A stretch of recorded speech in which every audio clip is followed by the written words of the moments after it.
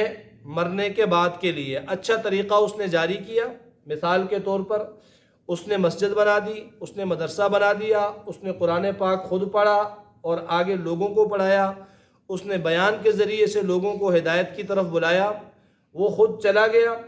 اب پیچھے جو اس نے طریقہ جاری کیا تھا اس کی بات پر، اس کی مسجد میں، اس کی بنائی ہوئی مسجد میں، اس کے بنائے ہوئے راستے پہ جتنے لوگ تا قیامت چلیں گے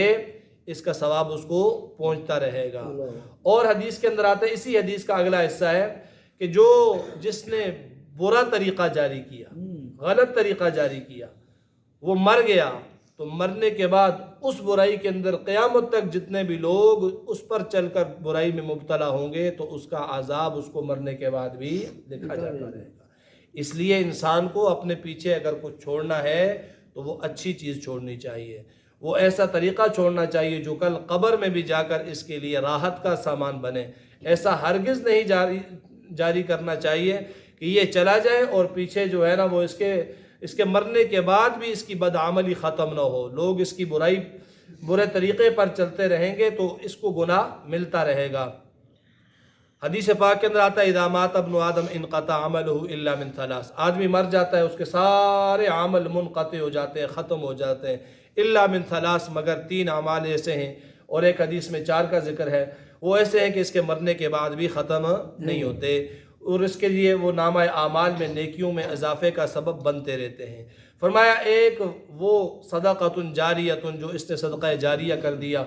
تو اس کے مرنے کے بعد بھی اس کا ثواب چل رہا ہے، اس نے کنواں کھدوا دیا اپنے پیسوں سے لوگوں کی راحت کے لیے، اس نے مسجد بنا دی، اس نے رستہ بنا دیا، اس نے کوئی بھی ایسا سائبان بنا دیا جہاں مسافر آ کر بیٹھتے ہیں، کوئی بھی ایسا طریقہ اس نے جاری کر دیا